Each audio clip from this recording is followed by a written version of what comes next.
Aqui tá pra pegar o chão. Estamos online, direto de Cachoeira. Sandra Liz Alberto, lançamento de Boemar uma luz no fundo do mundo. Será?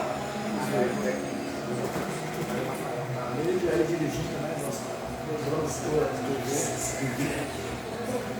Boa tarde, gente.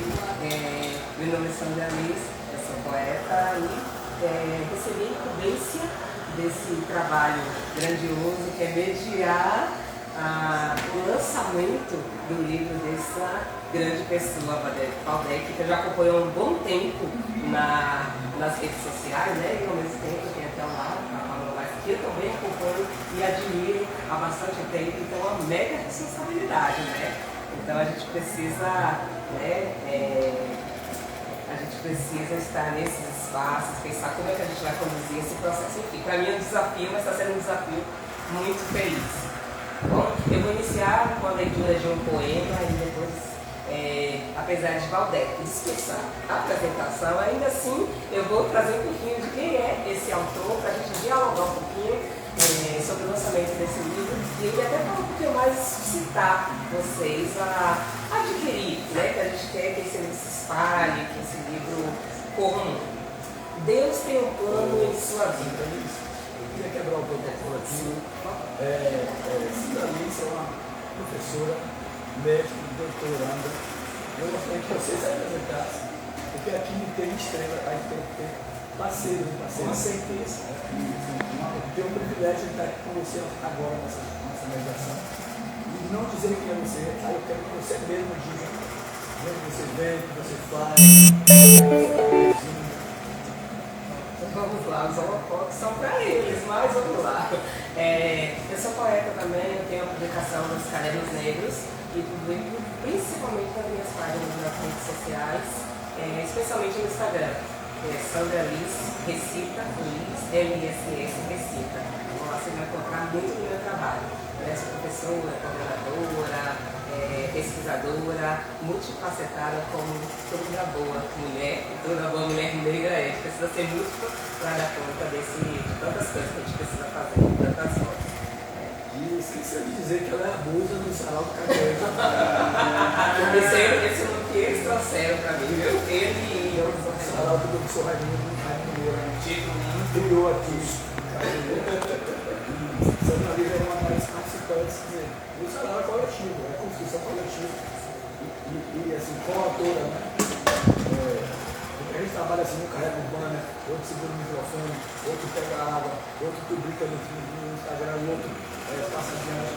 Então ela está tendo essa alcunha de musa do Sarau do Caquém, porque a gente sabe que os padrões, né, precisam ser quebrados, precisam ser colocados para a par. Então, inclusive ela reage assim, eles que estão dizendo, né, você tem que olhar o seu espelho, né? O espelho de Oxum e perceber a sua beleza. Porque aqui não tem estrela, não tem ninguém aqui com uma coisa assim na cabeça, uma fonte na cabeça. Eu acho que para mim, isso desculpa eu estar já interrompendo tudo aqui. O cânone é o cânone dentro da possibilidade que esse cânone tem.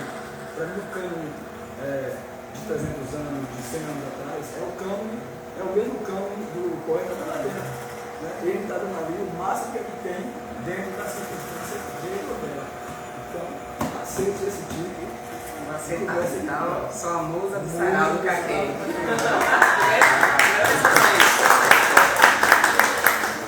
Obrigado, meu Deus. Obrigada por essa possibilidade. Vou ler um poema aqui do livro Poemário aos Deuses, ou Capecitos, para depois começar um pouquinho com o Valdete. Deus tem um plano em sua vida. Nascer não é difícil. Viver não é impossível. Crescer é inevitável. Envelhecer faz parte do processo. Morrer é o ápice da vida. Nascer, crescer, envelhecer, morrer, tudo faz parte do processo. Morte lenta, morte rápida, morte morrida ou morte matada.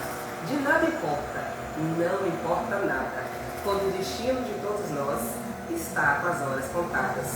Cada um ao seu próprio tempo terá sua hora marcada, para partir deste mundo, deixando em sono profundo quem ficou a lembrar-se dos momentos de alegria, tristeza ou algazarra.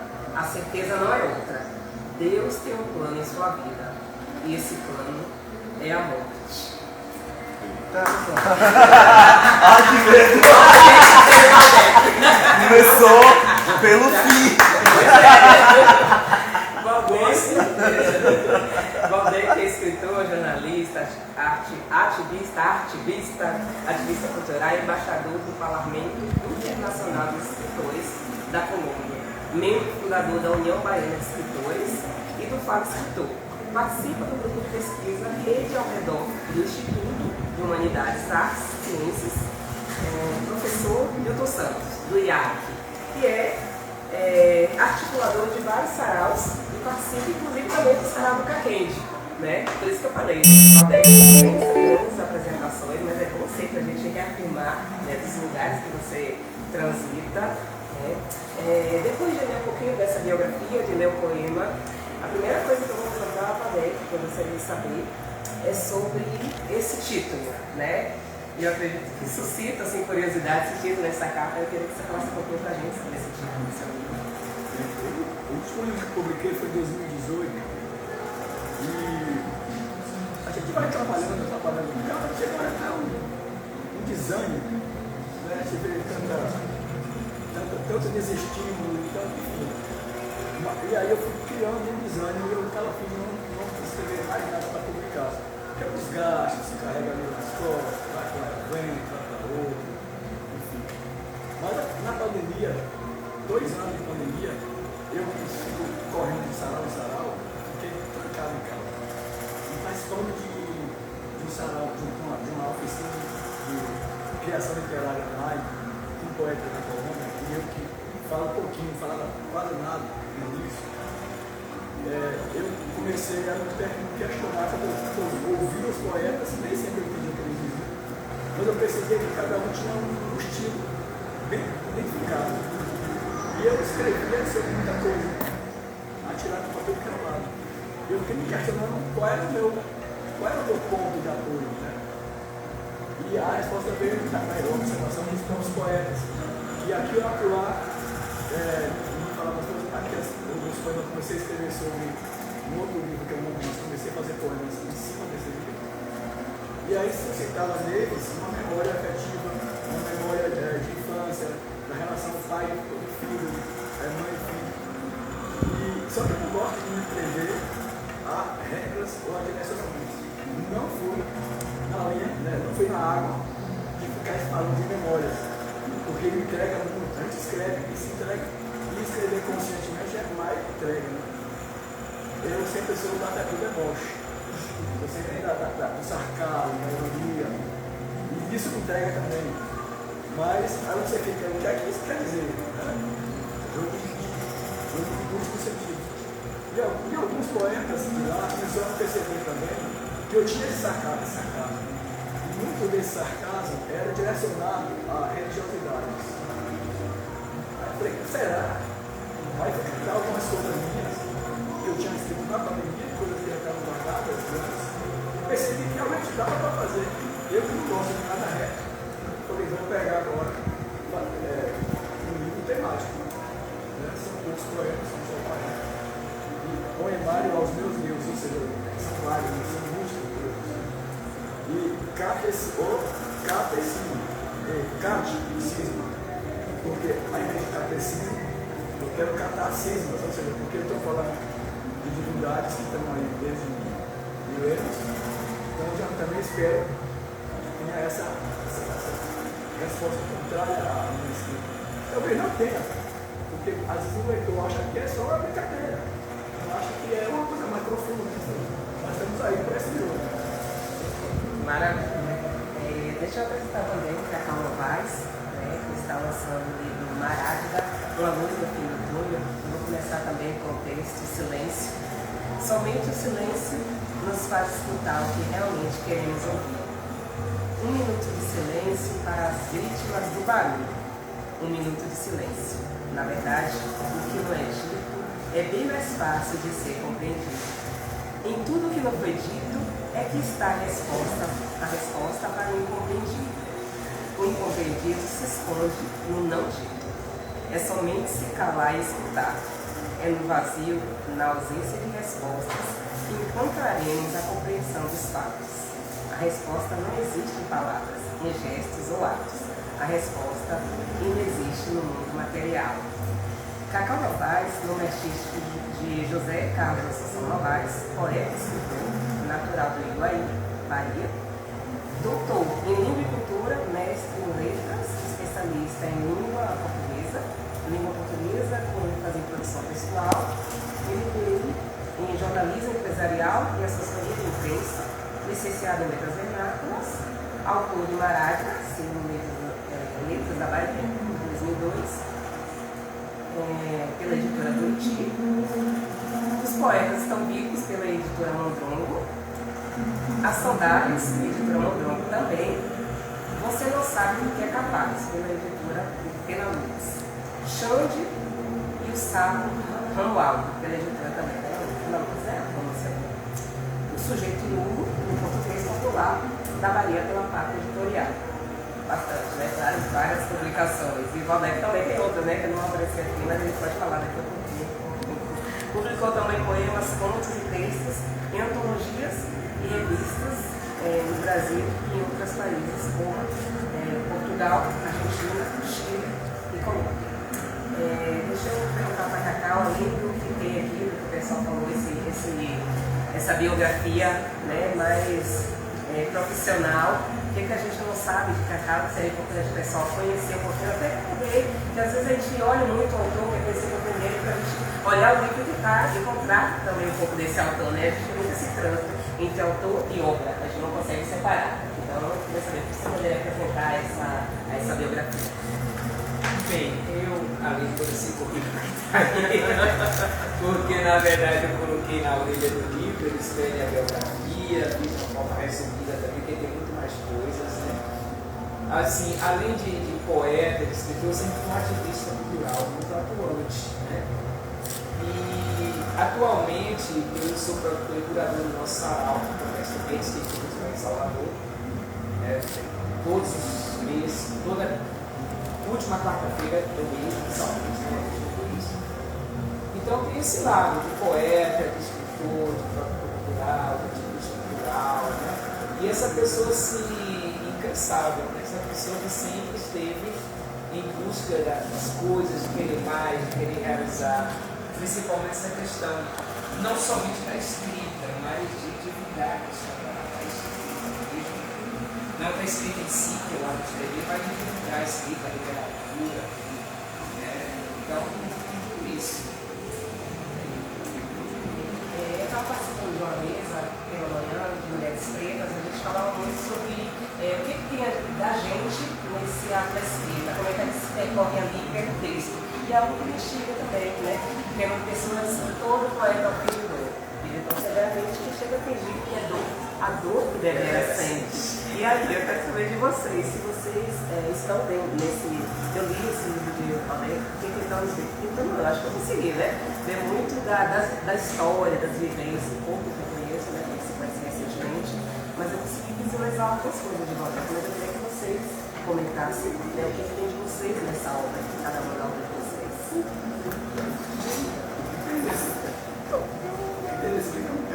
Chega só um pouquinho pra cá.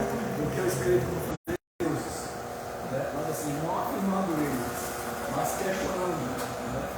Inclusive as opressões que são, a gente está vendo agora a Palestina passando por um período de genocídio. Aqui tem genocídio todo dia, são 23 jovens negros assassinados todos os dias. Aqui não há julgamento, não há acusação, defesa, não tem um promotor, tem já a pena de morte.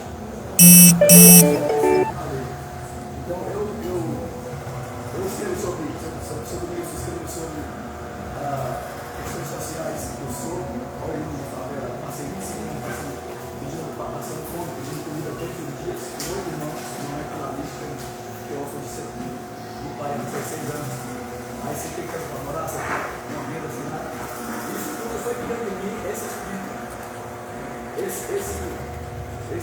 espírito do questionamento. Então não é apenas um deboche. Eu não faço um deboche pelo deboche, não é uma artimanha, não é uma arma da literatura que eu uso para chamar a atenção que seja livre por isso. Né? Atrás desse deboche tem muita história de dor, muita história de sofrimento, tem repressão sexual, eu fui ter a primeira relação homossexual aos 23 anos, e aos 18 eu tive casamento, né? Aquela coisa toda, sou divorciado. Dos 16 aos 18,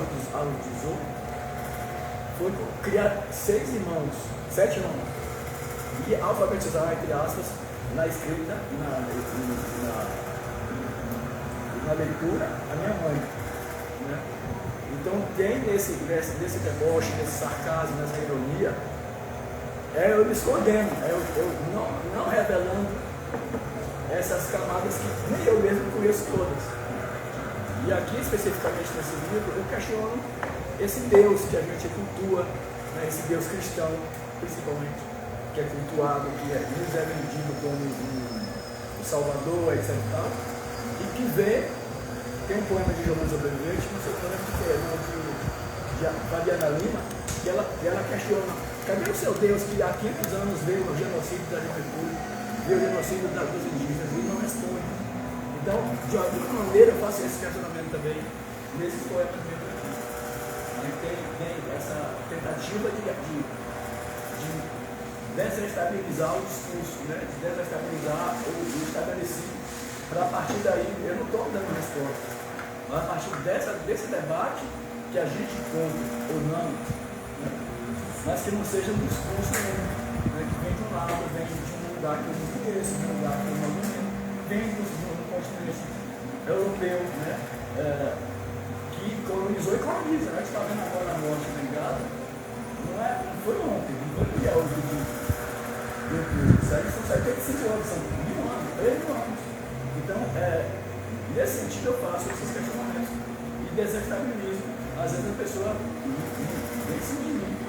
Porque, ao invés de questionar o mundo, as suas verdades, vem querer debater a minha. Né? Eu chamo para um debate, eu chamo para um discurso. Eu não estou chamando para destruir as suas estátuas, para destruir o seu. Eu não estou aqui querendo quebrar a igreja, não estou aqui querendo destruir o terreiro, não estou aqui querendo quebrar termos cientistas, professoristas. É chamar para uma conversa. Né? Até que ponto esse meu Deus, essa minha deusa, é realmente o que prega quem é, o que ela é. E a gente projeta. Todos os deuses e Deus são professores nossa. Né? Esse lugar de fala a partir do que você vivenciou, né? Também isso é respeitado a partir dessas vivências.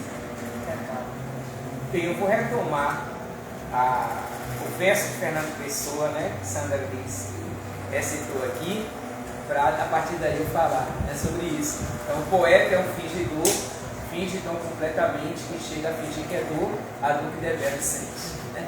Então é isso, eu acho que o escritor, não só o poeta, ele nem sempre se coloca naqueles textos, né?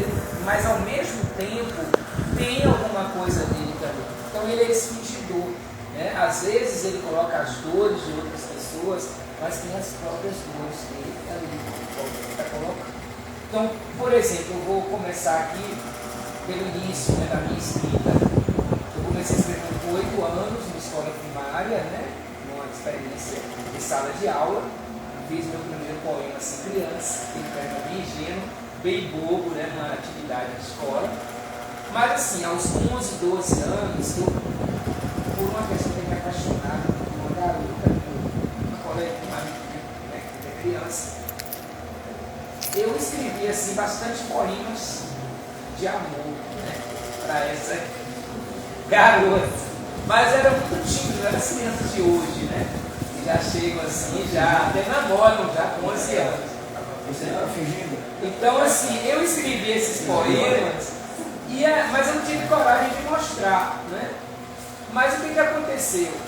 As pessoas da minha família, os irmãos mais velhos, descobriram esses poemas. E ficou aquela brincadeira, aquela gozação, né? Porque eram poemas de amor bem bobos, né? Como também disse Fernando Pessoa, né? Todas as cartas de amor são ridículas e não seriam cartas de amor se não fossem ridículas, né? Então, eram ridículos, era mais uma criança, né, gente? Então, uma coisa boba mesmo, infantil praticamente. E quando eles descobriram esses poemas, foi aquela brincadeira, aquela gozação, e era irmão 6, 7, 8 anos mais velhos que foi caçula depois de muito tempo, né? Estava sem engravidar. Aquilo eu fiquei com muita vergonha, rasguei os poemas, destruí. E depois, mais tarde, eu escrevi até um poema que eu falo isso, né? Eu rasguei todos os meus sentimentos, fragmentei todos os meus sentimentos, como se quisesse alguma coisa assim, se quisesse esconder de todos, nunca mais revelar isso, né? Então, assim, eu sempre procurei não me colocar nos textos, né? Então, por exemplo, os poemas estão vivos, que é um livro meu de poesia, já no outro, que é depois de muito tempo eu quebrei essa barreira dos poemas de amor, e eu lancei, né, 2017, eu lancei um livro só com poemas de amor e erotismo, poemas amorosos e eróticos, que além de eu colocar para fora essa questão de sentimento amoroso, eu coloquei para fora também essa coisa de perder o pudor e falar também da relação física, né, sexual, da coisa do contato mesmo, e colocar para fora tudo isso. Então, assim, quando eu escrevi esse livro, por exemplo, Você Não Sabe o que é Capaz, as pessoas perguntaram depois, esses amores aí foram seus amores, você passou por tudo isso, quem foram essas pessoas, né? O leitor fica querendo saber. Foi uma pessoa só que você escreveu? Foram várias pessoas? Quem foram essas pessoas que você escreveu esses poemas falando de amor, de erotismo, que você levou para a cama, que isso, que aquilo, né? Já queria saber detalhes. Então eu coloquei isso, né? Colocando o que Sandra Liz falou aqui, Fernando Pessoa, o poema do fingidor tal. Tem alguns casos aí verdadeiros, outros não foram. Eu pensei numa situação de amor, de uma relação entre alguém, e acabei escrevendo. Eu estava também naquele clima inspirado por aquela questão de escrever algo assim desse tipo.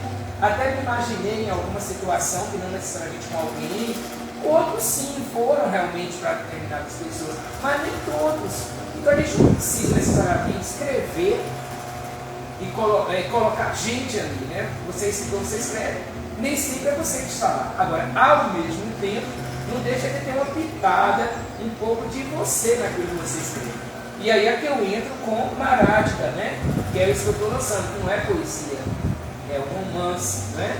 Então o Marática é a história de um escritor que está tentando escrever seu livro. Ele não sabe se vai terminar o livro, aquela angústia, se vale a pena concluir esse livro, se vale a pena continuar a escrever, se vale a pena seguir com a carreira dele de escritor, se vale a pena concluir esse livro ou não, né? Então o livro mostra esse dia a dia, ele com a máquina de datilografia ainda, ele foi um texto escrito nessa época da máquina de datilografia, ele com a máquina de datilografia, ele deitar no chão, os papéis saírem voando, e ficar tudo bagunçado na casa, ele ficar olhando para o teto branco, e imaginando coisas naquela tela em branco, né? E aí, dentro desse texto, aparecem fragmentos do livro que ele está escrevendo. Intercalada a história dele, vem intercalada para os Marática, que é entardecer se parece com o ouro se derretendo Quem no céu. consegue Um responder? lugar utópico. Tem algum Então, Não. assim, tem alguém quanto aos perguntando, personagens, lançamento. Tuna, No o tal escritor de do Marad, eu sempre digo assim, a Anderson, história que esse show. escritor personagem está escrevendo, não fui eu que escrevi. Quem está escrevendo é o escritor personagem do livro. Eu escrevi a história dele, do escritor personagem. E nesse escritor personagem, assim, eu tentei fugir ao máximo de me colocar como esse escritor. Né? Porque tem coisas aqui que eu era muito jovem, nem era jornalista, não era nada disso. Eu criei um personagem assim, Vou ter próxima professora. mas ao mesmo lado. tempo, tem características minhas na personalidade desse escritor. Né?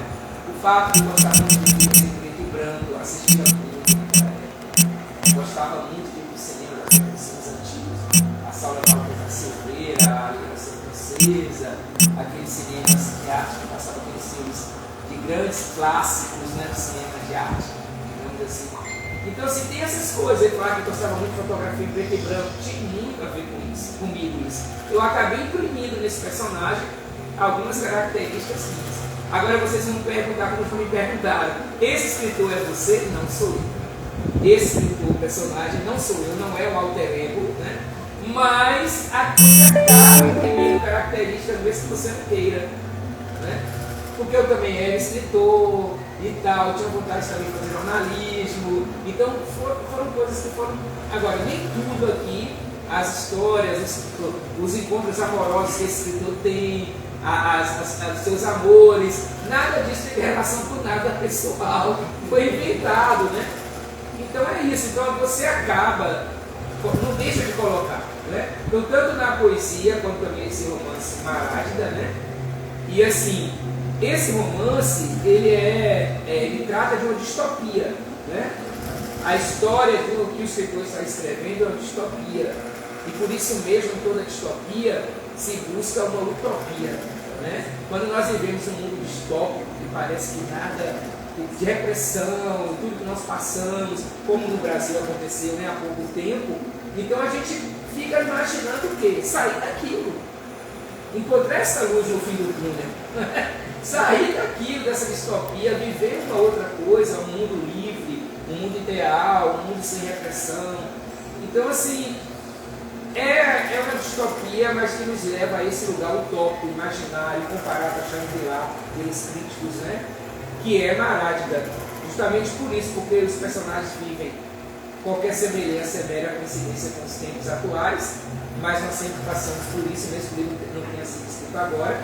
Mas os personagens vivem num mundo em que tudo é proibido, em que tudo é filmado, em que o governo sabe de tudo que as pessoas fazem, qualquer vacilo você está sendo monitorado, que a história é escondida, que a história está sendo guardada nos porões e uma nova história está sendo passada para as pessoas, para que elas possam acreditar que o mundo que elas vivem é um mundo perfeito, ideal, tudo bonitinho, enquanto a verdadeira história é sendo manipulada. Né? Que eu vi muito essa relação, esse livro foi escrito bem antes, gente, mas depois que eu lancei essa nova versão, muitas pessoas associaram a isso, e eu também associei muito essa questão dos tempos que nós passamos no país. Né? Essa tentativa que até hoje está acontecendo de querer manipular a história, de querer mudar as versões da história, de dizer não houve ditadura militar, ninguém foi perseguido, ninguém foi torturado. Então, coisas que, né, estão sendo tentadas, estão tentando modificar. Suscitou bastante curiosidade das pessoas, eu mesmo fiquei bastante curiosa em ler. E parece que ele é um pouco parecido, parece que é uma história dentro de uma história. É uma história dentro de uma história. Porque é só esse concluindo isso aqui, mas complementando. É a história do escritor que está escrevendo um livro e aparecem duas histórias. A história da vida dele e o livro que ele está escrevendo. E depois eu explico porque eu fiz assim. Você falou da hora da estrela, tem como.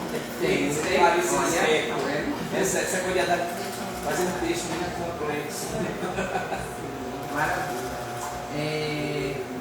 Valdeir, que quando você falou assim, contou a sua história, né, contou de todas as questões sociais que te atravessaram e a gente percebe bastante essas questões no seu poema, eu fiquei pensando quando foi que surgiu o escritor?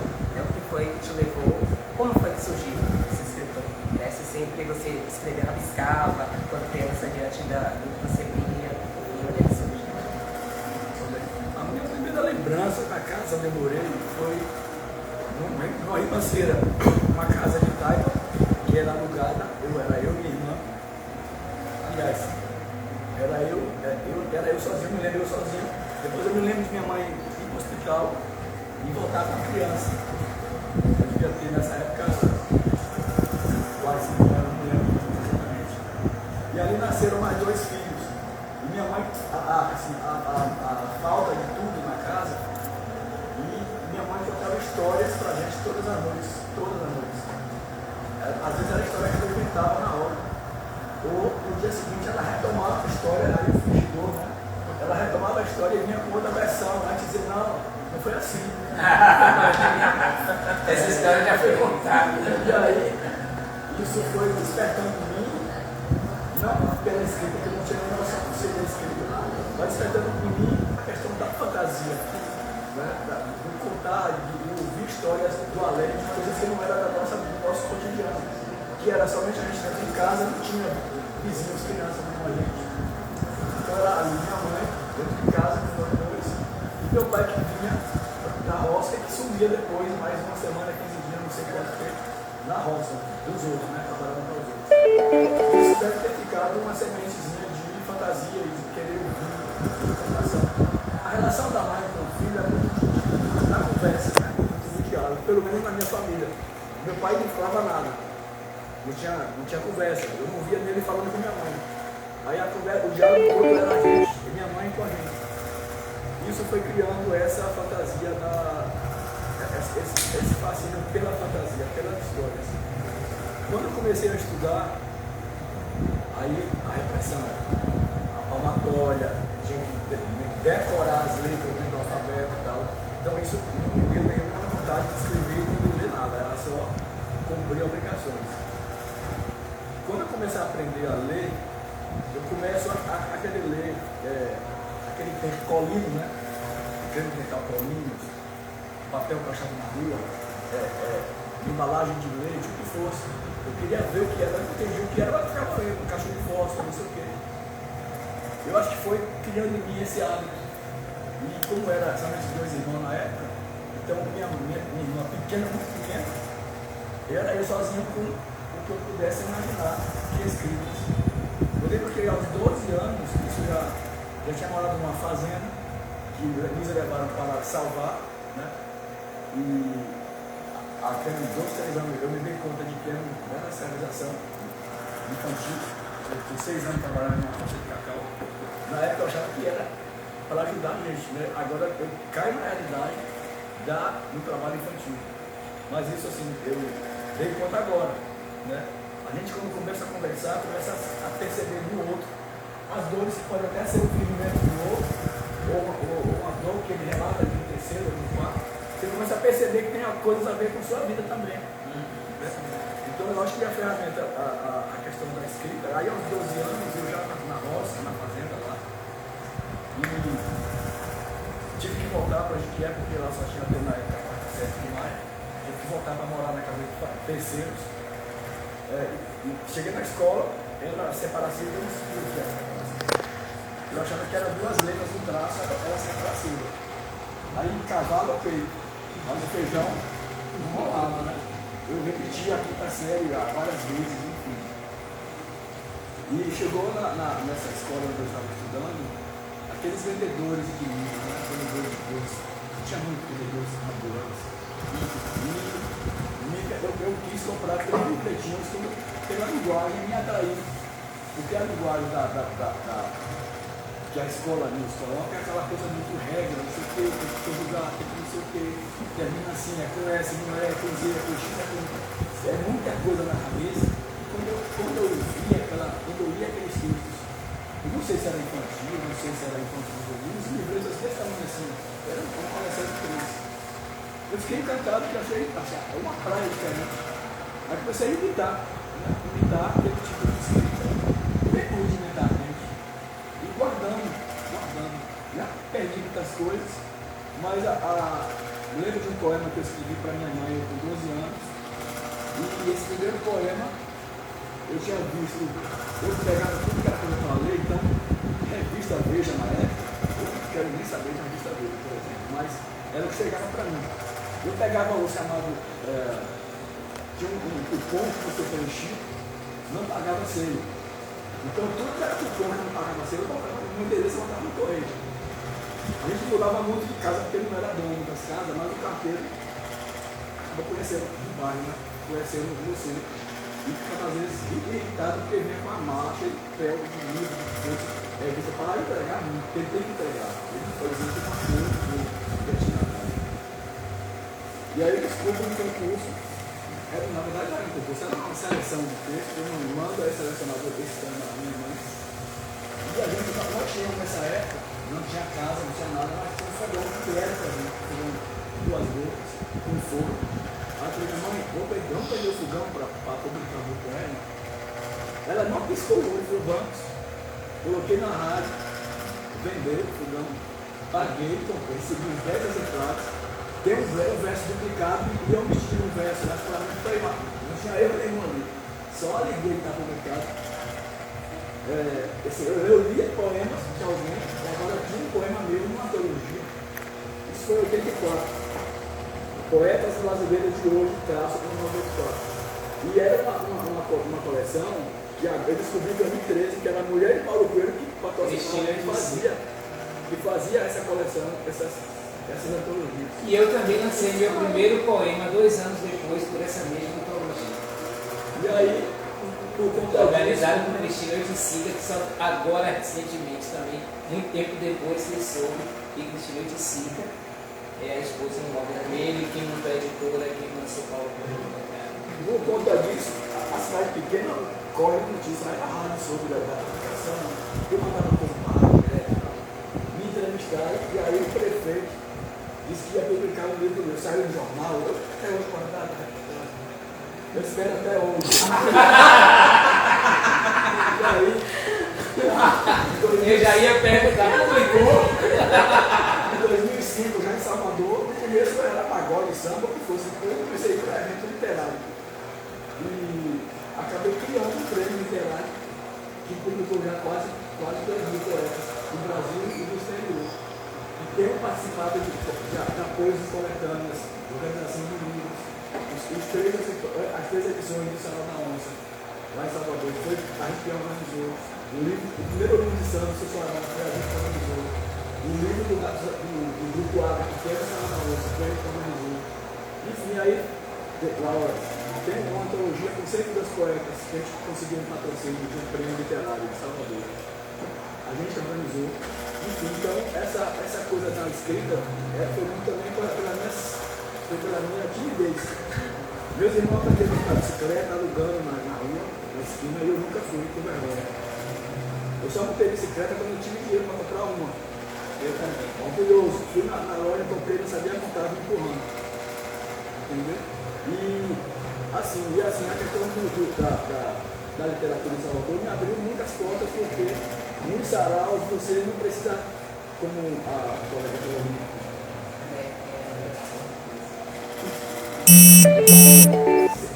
oi? Luciano falou ali, de você é escritor, escrevendo ou não, né? E aí? Isso no sarau a gente percebe muito, de quem escreve, de quem recita coisa de terceiros, né? E de quem vai ali apenas performar, apenas ficar ali naquele ambiente.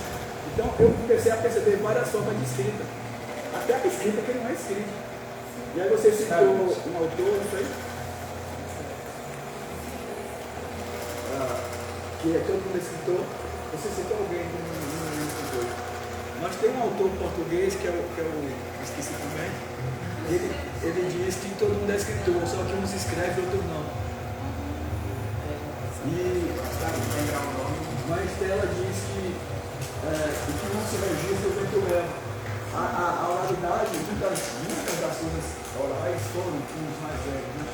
Porque não houve esse tempo hábil de registro. Então, é por aí que vem o escrito também. Na oralidade da minha mãe, eu tentei guardar receitas, beberagem, chás, e que eu não consegui fazer em vida, e morte muito menos. Aí eu fui escrever as memórias da família, acabei escrevendo, criando a história da família. Então eu sou, entre aspas, aquele que iniciou, né? E nesse caso você escreveu um livro com a memória da família. Contando a história da família. E aí tem Memória do Inferno, a saga da família Almeida no Jardim do Éden.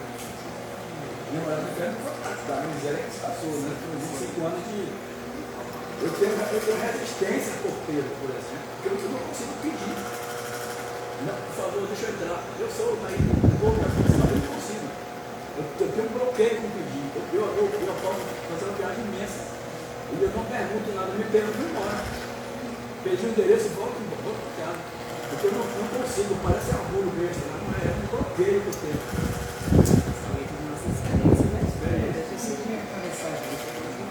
E a saga da família Vida no Jardim do Éden, porque minha mãe é de Margosa, meu pai é Santo Antônio, se encontraram em Pierre, eu não sei do resto da família, não sei de nada, então o criador e ela. Eu gostaria que você compartilhasse com ele esse pessoal. Estou falando bem inocente. Isso é bem inocente.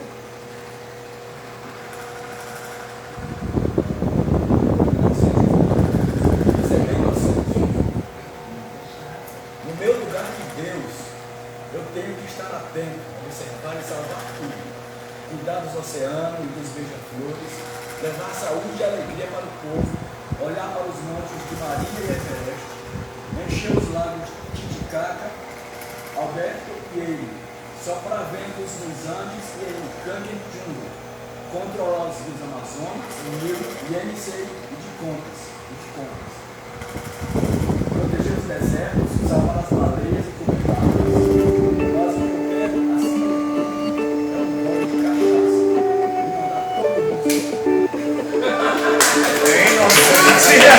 E mandar todo mundo. Maravilha. Eu vou pedir também para cada aula mais iniciar com a leitura e depois falar um pouco sobre influências. Tá certo. Eu vou começar primeiro com a leitura, eu vou ler um trecho aqui do livro, porque o livro muita gente pensa que é um livro de contos, porque cada capítulo tem um nome. E um desses capítulos se chama justamente Maraj, que é o título do livro. E começa o capítulo como escritor em casa, tal, como sempre, e depois no meio do texto entra o livro dele. Como é que eu dividi isso? Só para você saber que primeiro o texto que é sobre o escritor, a vida do escritor, está em letras normais. E as letras em itálico já são o texto do livro que ele está escrevendo. Então, dentro desse livro que ele está escrevendo, que ele fala de Marádida, eu vou falar um pouco, vou ler um pouco desse texto para vocês conhecerem melhor Marádida. Marádida veio à minha cabeça e com ela toda a sensação de liberdade. O céu dourado, o mar azul e selvagem, as areias intocadas, as pedras protegendo a ilha. Sinto saudades, por isso estou totalmente distante daqui. Se sentissem, mas eles não sentem. Executam ordens. É o lado mecânico do homem sendo posto para fora como um vômito. O paraíso de Marádida me vem à mente e com ele o desejo de sair e ir mais além. As paredes fazem-me ficar doente. Os homens escondem-se no subterrâneo do seu próprio ser e começam a criar seus próprios mundos exclusivos. Derretem o ferro e preparam as grades de suas próprias prisões. Marádida, fantasia do irreal, que se concretiza por instantes e depois só permanece em nossas mãos. E outros instantes surgirão, mas nunca os mesmos. O repetitivo, na verdade, nunca acontece. Pássaros ao longe cantando, imagina um voo sob um céu azul. tudo quanto é vindo lá embaixo e visto de uma só vez. O todo imaginado tornando-se real. Sinto somente o vento frio que bate em meu rosto. O céu azul em uma direção indeterminada faz-me seguir pelo prazer de sentir o vento batendo em meu rosto. Desço junto a uma pedra e fico observando atento toda a liberdade do mar. Começa a chover e aproveito para deixar a água lavar o meu rosto, a minha cabeça. E ando na areia, corro atrás da água, indo e vindo como as ondas. Deito-me na areia e durmo. Esqueço-me de tudo. Começo a misturar a realidade com o sonho. O sol dourado entrando no mar. Acordo e percebo que alguém toca meu ar. Então essa é mais. Bem, a pergunta que você fez é sobre as influências. Bem, eu tenho assim diversas influências, né? A primeira coisa que me incentivou a escrever, o que me incentivou, primeiro foi a escola, né? Então, como eu disse, com 8 anos eu escrevi meu primeiro poema. Depois eu passei a ser um garoto, como já era, que eu gostava, aliás, eu já gostava de ler antes de entrar na escola. Quando eu entrei na escola eu já estava alfabetizado, lendo histórias em quadrinhos, inventando as histórias, nos livros infantis também, né? Inventava as histórias, porque eu tinha as imagens, as gravuras, as ilustrações, e eu contava as histórias. Então, meus irmãos mais velhos, minhas irmãs iam para mim, minha mãe. E assim, também teve uma coisa, o Valdeir falou da mãe, sim, da mãe. Minha mãe, ela dava muitos livros para a gente. Ela lia muito também. Tinha um brinquedo e tal, mas tinha um livro também que ela dava. Então, assim, eu cresci com isso, né? E eu me tornei uma criança que antes de eu ser alfabetizada, eu já lia. Porque eles liam as histórias para mim, mas eu não me contentava em só ouvir. Aí eu pegava o livro, a revistinha, ia querer ler, mas eu não sabia, eu ficava contando as histórias através das imagens. Aí já tinha lá de escritor, né? Inventando histórias. E ao mesmo tempo, eu prestava atenção naquelas palavras. Então quando eu pegava o livro, quando eles perceberam, eu estava lendo aquelas palavras, porque eu ficava prestando atenção quando eles liam e gravando a palavra. Tanto que quando eu entrei na escola, na alfabetização, meus irmãos, minha família conta sempre isso, que a professora falou, não, ele já sabe ler, ele é alfabetizado, ele já sabe ler e tal. Ficou assim, a professora ficou até admirada. E assim, isso aí me influenciou muito. E o que aconteceu? Eu fui uma criança que lia muito. Chegava na biblioteca da escola, que já estava no colégio, né, que a escola das séries iniciais não tinha biblioteca, mas quando cheguei no colégio tinha uma biblioteca, tinha muitos livros infantis. Então eu com 11 anos eu saí lendo todos aqueles livros infantis. Até que não tinha mais, eu estava repetindo, eu comecei a pegar livros adultos, né? Histórias, livros maiores, romances, que eu falava, será que eu vou conseguir ler isso? E aí eu comecei a ler esses livros também. Então eu sempre fui uma criança e depois um adolescente, um jovem que lia. Agora não era uma criança que ficava trancada dentro de casa lendo, né? Eu morava no interior, soltava pipa, jogava bola, ia pro rio, subia pé de jaca, de manga. Eu aprontava, né? Não era uma criança assim, né? Mas lia bastante. A única diferença que tinha dos meus outros amigos é que eu parava em casa para ler, além das brincadeiras, eu aprontava muito como criança. Aqui mesmo tem um corte que eu caí, aqui eu tenho outra cicatriz, caí brincando também, aprontando. Então não era brincadeira também. Agora era aquela criança também que estudava bastante, chegava na frente, questionava os professores até eu recordei há pouco tempo, uma pessoa que foi minha professora quando era criança, falou, olha, quando ele chegava na sala, eu já falava, você vai ser professora desse aluno aí, olha, cuidado, porque ele questiona toda hora, ele pergunta. Então era aquele aluno bem desse jeito. Então eu li bastante, né?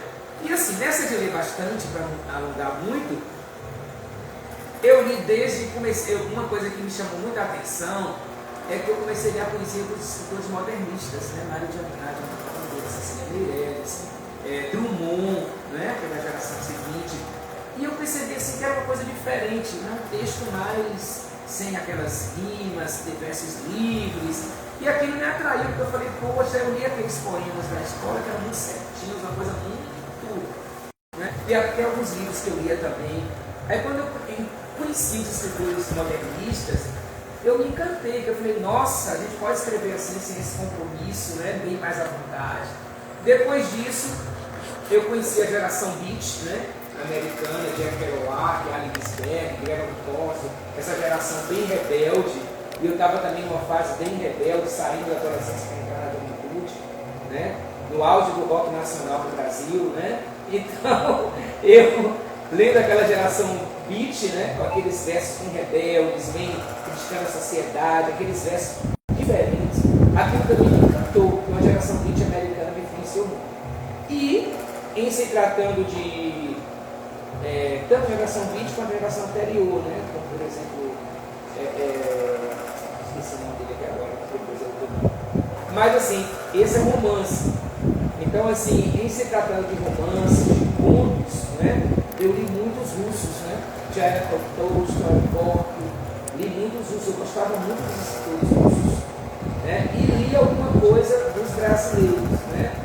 Então, tinha a questão de Jorge Amado, de ser baiano, e aqui eu sempre fui criado numa família que minha mãe sempre tinha esse lado cultural também, de falar dos escritores, chegava em Salvador, mostrava todos os lugares.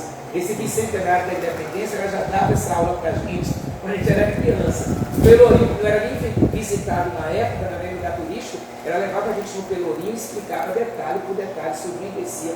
Então era essa pessoa muito assim, né? Dava aquelas aulas, que até hoje você faz um passeio no Pelourinho, eu falo que você passeio já não fazer comigo, dava essas. E assim, eu depois li também, claro, lia também escritores brasileiros, principalmente no caso de Jorge Amado, Graciliano Ramos, Machado de Assis, né? Depois eu vi ler os clássicos mesmo, né? Já no ensino médio, depois também na faculdade, fiz a faculdade de letras, mas assim, eu sempre gostei de escritores com textos mais, tanto na poesia quanto na prosa, textos mais livres em relação à escrita, uma coisa mais à vontade, uma coisa. Clarice Lispector também me influenciou muito. Clarice Lispector, eu viajava naquela coisa psicológica dela, eu falava, nossa, o que é isso, que loucura. E eu sempre gostei de textos assim, que não fossem aquela coisa muito formal. Talvez por isso tenha me influenciado por escrever meu primeiro romance, que foi Marade. Porque eu fragmentei muito essa mistura de ter a história do escritor misturada com o livro dele. Tanto que a crítica que selecionou esse livro, a primeira vez foi publicado pelo Selo Letras da Bahia, né, foi que participou de uma seleção do governo do Estado, e ele passou nessa seleção. E a crítica emitiu um parecer, falando que se parecia com Kafka, com Proust, que era difícil precisar a matriz ficcional que se criava nesse livro. E tem uma coisa muito interessante que me chamou a atenção, que eles disseram que lembrava as pinturas modernistas, era um texto difícil. Aqui, deixa eu ver se eu encontro aqui. Essencialmente subjetivo, lembra pinturas modernistas que desafiam a leitura. E eles acertaram, porque quando eu escrevi, eu queria desafiar o leitor mesmo a entender. Eu quis fazer um texto labiríntico, uma coisa fragmentada, uma coisa bem, como é que eu posso dizer, inovadora, bem vanguarda. Eu queria uma coisa assim, eu escrevi, entendeu? Assim, eu escrevi muito jovem esse texto. E quando você é jovem, você tem essa coisa de querer quebrar todos os padrões, né? Então eu queria também quebrar esse padrão. Mas tem muito disso. Agora sim, eu sempre li tudo, eu sempre gostei de ler tudo. Tem autores aqui, como eu citei, gente, porque você não vai lembrar de todos, mas alguns autores também que me influenciaram. Outros autores também que me influenciaram. É instigante ver essa sua fala sobre bastante instigante. Eu tenho certeza que o pessoal deve ser suscitado aí a adquirir, né? Vamos poder também vender nosso peixe, que eu estou precisando falar, né? Vamos comprar e ler. Pois é, importantíssimo. Até para fortalecer, né, nossa autoria baiana, autores baianos aqui já experientes, que tem tanta produção. É importante. E isso é importante porque tem muita gente boa produzindo na Bahia, né? Muita gente boa, tem muita gente escrevendo. E assim a gente vê isso nas peças literárias. A quantidade, nos saraus também, eu organizo o sarau que eu falei, da nossa aula, a gente vê muito isso, a quantidade. O Valdec que percorreu, né? Falar exatamente sobre o sarau, já que você iniciou. Ia fazer uma pergunta exatamente sobre esse sarau, porque eu percebo que vocês dois têm esse movimento, né? Sim. De sarau, de trazer outras pessoas a esse lugar da poesia, que eu acho fundamental. Daí do sarau, desse sarau, eu percebo que muita gente se descobre autor, Sim, né? sim. Quantas pessoas não chegam no sarau mesmo que eu participo aqui em Cachoeira, e assim, olha, eu não sabia, eu sou um autor, mas eu escrevi isso aqui, aí começa a ler, falava, gente, como Às assim vezes não é autor? descobre, escreve na hora, né, para poder apresentar. Eu já tinha, eu não sabia que ele era autor, né? Aí eu percebo muito esse movimento de vocês dois. Vocês percebem que esse movimento a partir do sarau, não sei se modifica ou altera, não sei. Enfim, se influencia alguma coisa nessa sua produção, né, na sua escrita? Por conta das minhas participações em projetos de divulgação e tal, um policial militar, bombeiro militar, que trabalhava na livraria Saraiva do shopping do Guatemi, acabou de contato comigo e logo em seguida ele criou o Fala Escritor, que é um projeto que funcionou até 2018 dentro de livrarias, dentro do shopping. E eu como um dos coordenadores. E assim, tudo tem motivo de crítica. Uma das críticas que a gente ouvia é que a gente fica botando a poesia dentro de um tempo do consumo. Por que não? A poesia precisa exatamente estar ali dentro. Poesia que não vende, poesia que não dialoga com a academia de letras ou com o academicismo. Deveria sim estar dentro do shopping. E aquilo ali foi 2009. Acho que 2009, as inquietações também de pessoas que participavam lá e que diziam que os poetas estavam morrendo, levando a poesia para o cemitério. E eu sou muito de questionar também, mas tentar encontrar respostas. E aí eu fui, essa pessoa que dizia isso não soube. Aí eu fui buscar essas respostas. Será que estão morrendo mesmo? Será que estão indo para o cemitério? E aí eu descobri, em 2012, o Sarau da Onça. O Sarau da Onça já existia há um ano nessa época. Conheci o Sandro Sussuarana, lá na favela da Tambor de Baixo, um evento que a Fundação Cultural do Estado realizou. E a partir dali criei contato e comecei a circular nesse sarau e dali para outros. Antes de 2012, surgiu o Sarau Green Black, que era pelo poeta Nelson Marca. Um sarau temático falando de todas as mazelas que o racismo proporciona, né, provoca ou faz sofrer as pessoas. E o Sarau da Onça vem em seguida espelhado no Sarau Green Black. E do Sarau da Onça, que a cidade, Salvador é uma cidade de labirinto. Você mora, por exemplo, no bairro da Paz, que é de um lado da paralela, e você não consegue chegar na sua Sussuarana, que é do outro lado da paralela. Porque são 6 pistas de alta velocidade, a 80 km por hora. Agora, com o metrô, com passarelas, até funcionou melhor. Mas quem viria, por exemplo, do bairro da Paz para a Sussuarana, ou teria que ter carona, ou então tinha que sair antes do sarau terminar, porque os horários dos ônibus também, ou você no ponto e o ônibus atrasado, não parado. Então eu vivenciei relatos de poetas: por que você não está vindo? Porque o ônibus não está chegando. Por que você não está vindo? Porque não tinha o dinheiro do transporte. Então, apesar de o sarau ser um lugar de reverberação das vozes oprimidas e silenciadas, também era um lugar de impossibilidade de chegada dessas vozes. Então há contradição, né? E quem é que circulava nesses saraus? Só as pessoas do próprio bairro, ou de bairros afins, né? Onde tinha linha de ônibus direto, com um horário que pudesse você sair e chegar no seu bairro, com um horário que você não fosse proibido de entrar. Quem vai ver isso? Né?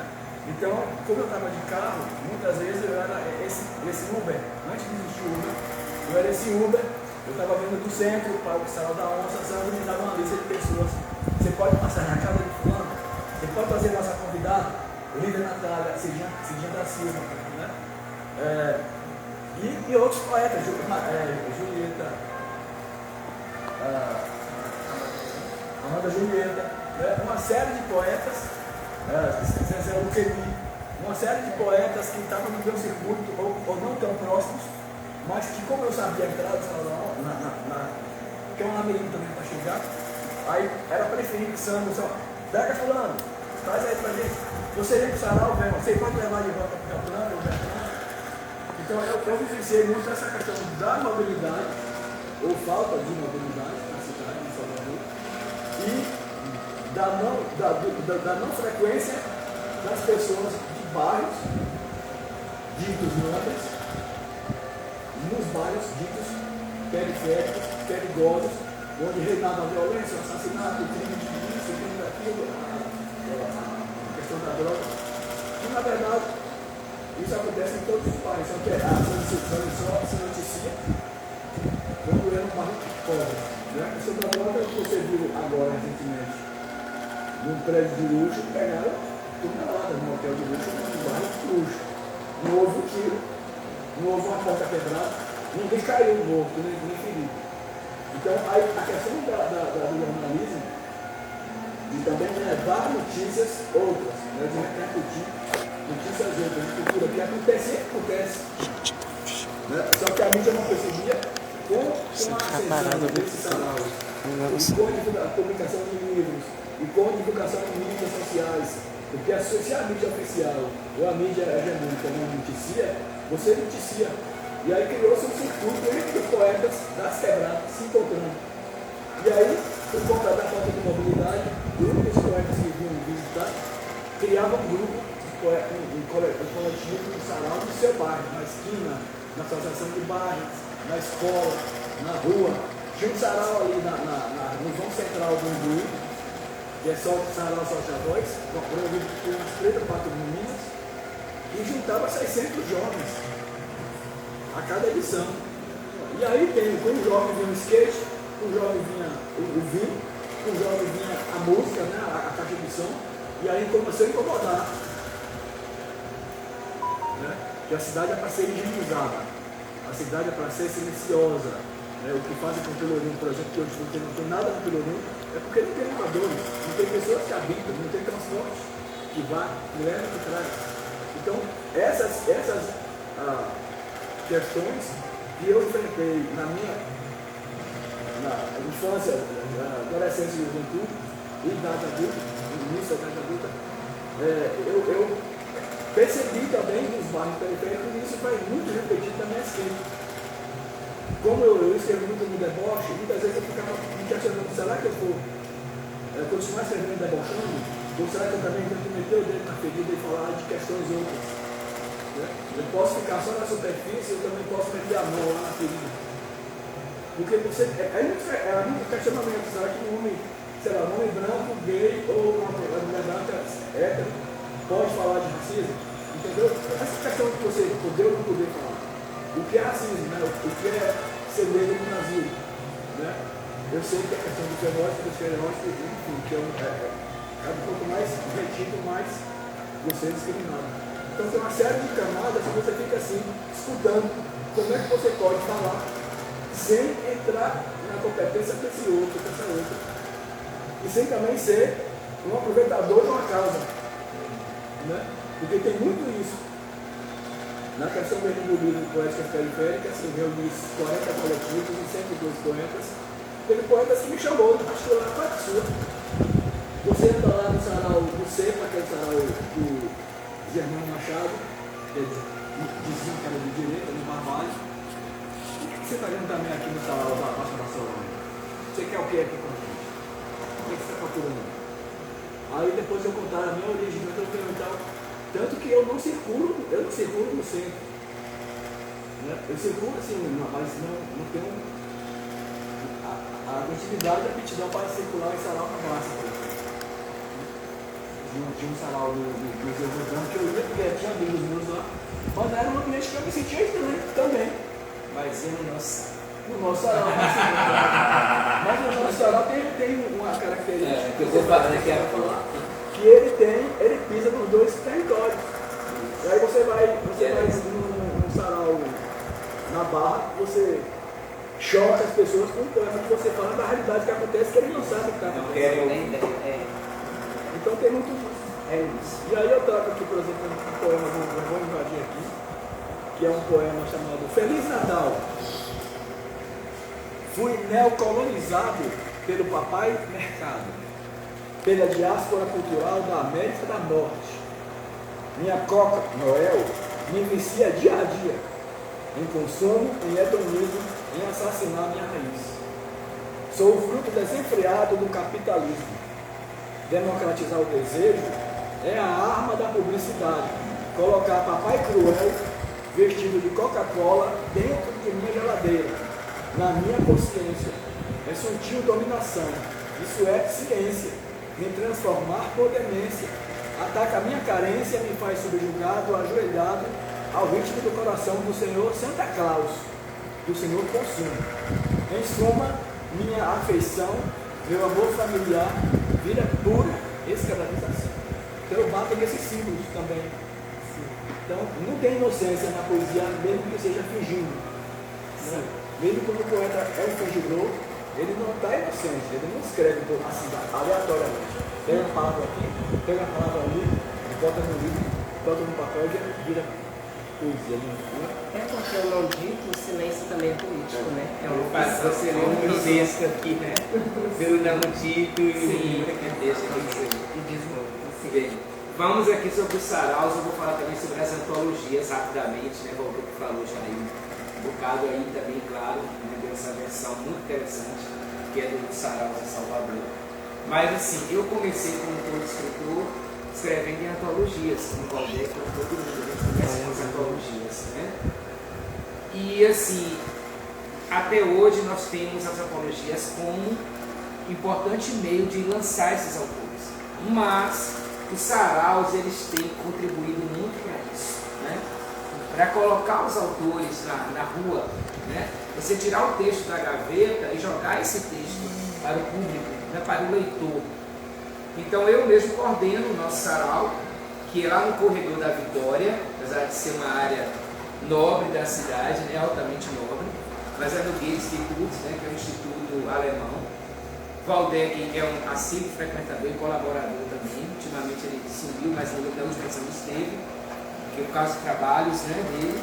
Mas ele assim, ajudou muito também a construir esse espaço e esse sarau. Então esses saraus, eles são assim, muito importantes para isso. Porque Waldeck colocou uma coisa interessante: as pessoas cobram porque a poesia não deve estar só nas academias, deve estar nas periferias, ou não deve estar na periferia, na academia. Eu sempre achei que deve transitar das periferias até as academias.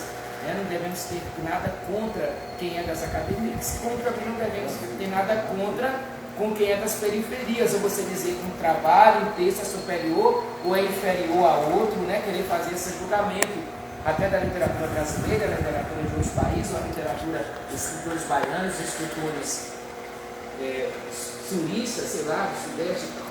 Né? E assim, cara, isso não se pode nem comentar que nós somos grandes escritores aqui na Bahia, mas assim, em relação aos escritores mais tradicionais, né, aqueles escritores mais oprimidos. Mas em relação a quem está escrevendo hoje, nós temos muita gente boa e às vezes não tem espaço de mostrar o seu trabalho ou não tem condições de publicar o seu livro. Então o sarau, ele leva essa poesia, leva esse trabalho do escritor e influencia muita gente a continuar escrevendo, né, a publicar e a lançar seu livro. E eu participei de um evento com o Itamar Vieira Júnior, ele inclusive esteve no nosso sarau. A primeira entrevista que o Itamar Vieira Júnior deu sobre o escritor Carato foi comigo no nosso sarau. Ninguém nem se falava em Itamar Vieira Júnior no Brasil. Ele tinha lançado o livro lá em Portugal, ganhado o prêmio. E claro, eu conhecia e chamei, ele foi para lá. Mas não foi só Itamar Vieira Júnior que esteve lá, que não era um escritor conhecido, como tinha Márcio Catunda, que é um diplomata que já morou em diversos países do mundo, né? Diplomata mesmo, trabalhando pelo Itamaraty. E poetas da periferia, de tudo quanto é lugar, pessoas como Jovina, como o Sandro, Sussuarana, Evanilson, né, Alves, Evanilson Alves, isso e várias pessoas, Anderson Chão, e todo mundo aparecia, entendeu? Então era um lugar assim que tinha espaço tanto para pessoas já consagradas na questão literária, como para outras pessoas que eram desconhecidas. Então, só para finalizar, o tempo está curto, né? Então, assim, os saraus são muito importantes nesse sentido. E tem uma coisa que o Waldeck falou, só fechando minha fala, em relação ao nosso sarau. Eu sempre procurei isso, né? Apesar de ser um sarau que acontece no Corredor da Vitória, mas a dele de instituição, digamos, neutra em relação a essas coisas. Sempre fui, né? Desde a ditadura militar. Mas, assim, eu sempre procurei até o nome nosso sarau, justamente por isso, para não ter essa barreira. Né? Se você nunca publicou um livro e quiser ir para lá, sim, tem gente que tinha alguns poemas, participou de antologias, não tinha vários livros publicados e tal. Eu chamei para ser escritor convidado, escritora convidada, pela visibilidade que a pessoa tinha, pelo trabalho que a pessoa tinha também, pelo fato de já ser escritor. Porque quando você começa a escrever seus primeiros poemas, acontece isso. Ah, eu sou escritor, sou poeta, você tem um livro publicado. Aí depois que eu publiquei uma antologia, mas é uma antologia, não é só seu. Aí você publica um, mas você só tem um.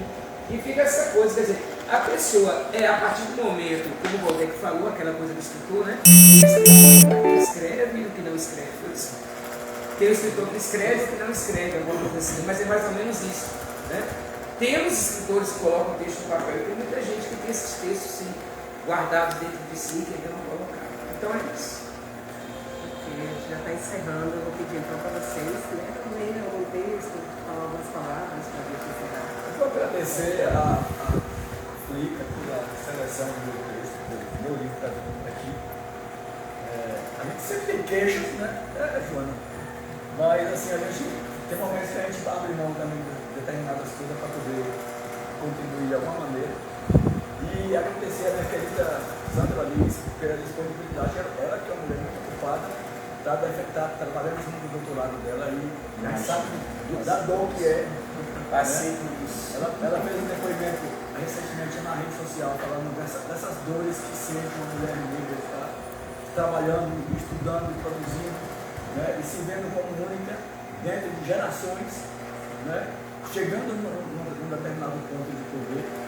E aí eu fui e comentei em cima. E pela convivência que a gente tem no sarau do Caquete, eu falei assim, vou chamar a Santa Alice, porque a gente assim, a gente está aqui no holofote, tem que chamar os outros e as outras também. Né? O holofote é para isso, não é para ficar em cima de um, é para distribuir. Né? E tenho o privilégio de você estar aqui, né, diante dessa mesa. A Cacau, a mesa terceira depois, a gente acabou aglutinando as duas para fortalecer. Foi maravilhoso. E é isso, então eu vou aqui ler um poema curtinho para poder finalizar. Minhas redes sociais é poeta.baiano ou galinhapulando.com e onde vocês podem encontrar minhas coisas. Imagem e semelhança. Porco tem Deus com focinho. Galinha tem Deus com pé de galinha. Burro tem Deus com rabo. Boi tem Deus com chifre. Elefante tem Deus com tromba. Gambá tem Deus fedorento. Zebra tem Deus listrado. Jegue tem Deus bem tocado. Siri tem Deus que anda de lado. Cobra tem Deus rastejante. Homem tem o Deus que quiser, mas prefere imagem e semelhança. Resolvi acabar com a festina e quebrei o espelho.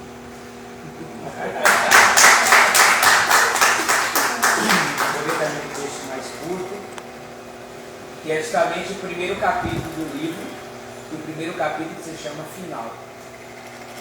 Não porque seja o final do livro, mas porque é a angústia do escritor em finalizar o livro. Então, está no final essa coisa que ele estava preparando. E como esse final não acontece, acaba gerando a história do livro. Porque se tivesse acontecido, não teríamos o livro, né? Então, com os dedos nas teclas da máquina de datilografia, terminava seu livro, que há muito tempo começara a escrever. Sim, seria o final, dentro do seu quarto, a portas fechadas, uma noite fria. Ouvia o barulho das teclas e de uma televisão que permanecia ligada. Às vezes tentava acompanhar o filme, mas sem interesse se limitava ao fato de o filme ser antigo e em preto e branco. Tinha um verdadeiro fascínio por imagens em preto e branco. Gostava de olhar os objetos, as pessoas, as cenas, através de ângulos diferentes para ver como ficaria uma fotografia daquelas cores. Parou, deixou os papéis de lado, acendeu um cigarro e deitou no chão, olhando o teto branco. Há algum tempo, havia pensado em mudar a cor do teto do apartamento onde morava, pintá-lo de cores diferentes, jogar as tintas de várias cores ali e deixar que se espalhassem, causando um efeito visual diversificado. Antes que tivesse colocado a ideia em prática, desistira. Na verdade, o branco oferecia maiores possibilidades de se desligar de todas as coisas, além de poder deixar sua imaginação funcionar no momento em que ficava deitado no chão, olhando para o teto, totalmente. Finalizo agradecendo a vocês, né, que ficaram até o finalzinho, e agradeço também a vocês, né, a possibilidade, a oportunidade. Também gostaria de agradecer a Frica, né, ao convite de Ruth, né, por toda aqui, e também a Sandra Liz por ter aceitado fazer essa mediação aqui, que foi maravilhosa. Sempre nos próximos capítulos.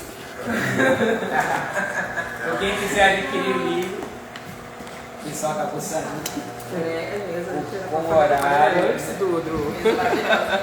E aí, até o rapaz que estava filmando.